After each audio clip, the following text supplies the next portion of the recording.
I've spent the last 20 years helping people learn, mostly in education, sometimes in tech, always with heart. And over the past years, I've been speaking a lot about AI, along with many others. But lately, something has shifted. I don't want to teach AI. I don't want to highlight the next big fancy app for online education. Hence why I stopped posting videos for a while.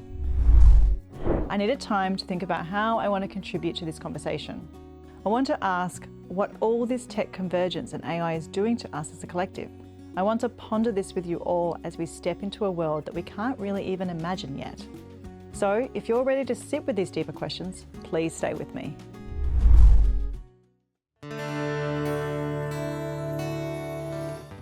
Hi, Bianca Raby here, educator, CEO and deep thinker. If you are anything like me, then you are rushing to keep up with AI daily.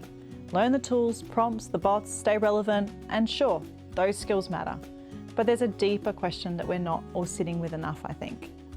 What is AI doing to our sense of self, to how we relate to work, to love, to meaning, when machines can create art, code, even conversation? Who are we without our productivity? What happens to our value when intelligence is no longer uniquely human? I've had moments where I have felt excited by AI's potential, and moments where I felt completely disorientated. Like, if this is the future, where do I belong in it? I've also asked, what's the point of being so good at something if a machine can do it in seconds? I, like many of you, have spent decades honing my craft as a professional. In my case, as an educator and a businesswoman. People come to me as they trust I can help them solve their problem and build a solution off the back of all this lived experience that I've accumulated. I have perspectives that have had value. However, at this moment, this is in question. Sure, AI can't run a project or build a core team of amazing people or draw on real classroom experience, but it can do a lot of other things that I have spent my life learning. Has this crossed your mind?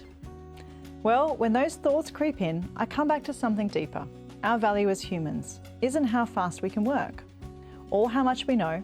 It's in our ability to feel, to be present, to imagine, to connect. I think this is where the real conversation is. Not just how do we use AI, but what will we choose to protect? What kind of humans do we want to be in this next chapter?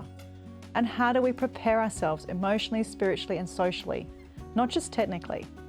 These are big questions. But really, I think it's in the small actions that will help us see that we do really have a say in how our lives will look. For example, if you believe in the power and beauty of human storytelling, then you may not choose to support, with your attention, eyeballs, or money, any movies that have been written or produced using AI. And this leads to the question about what kind of humans we want to be. Do we want our feeds to be flooded with generic AI-written noise about our sector just vying for our attention? If the answer is no, then we can simply decide not to do that ourselves. Even though the tools are now making that so easy to do, we can also choose not to give those who are doing that any of our precious attention. As for preparing ourselves holistically, well, it can be as simple as taking a good hard look at the areas in your life and reassessing those that you don't feel aligned. I really believe that the less aligned we are living, the harder it will be as these massive societal shifts take place. I saw this clip on Instagram last week that really hit me. Have a watch. What do you do for a living? Oh, I click buttons. I click this button, which gets me to the point where I click these buttons. And then these buttons get me to the point I click this button. And then sometimes I just click this button a lot. And then sometimes I click these buttons a lot. And unfortunately, my body cannot differentiate running a marathon from having to click all the buttons. I will stare at my screen and I will think, I can't do that project. That's so many buttons that I have to click. Like the buttons are endless for this project. And yet in reality, I'm literally just clicking buttons. And I'm exhausted at the end of the day. And I've been reduced to this. I click these buttons so much, they are worn off. Minnesota and New Mexico, you're not getting an abbreviation because I can't find your buttons anymore. I'm starting to think that it's my buttons that are being pushed. Credit to Emmeline Childs.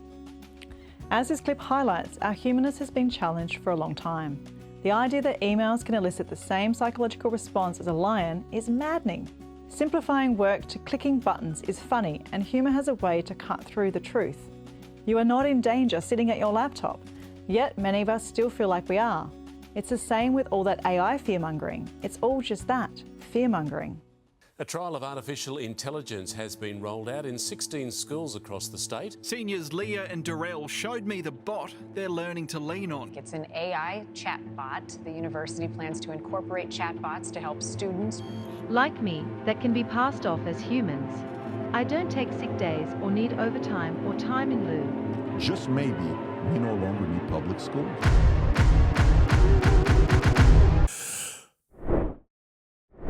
Like all tools, there will be a positive and a negative ways they can be used.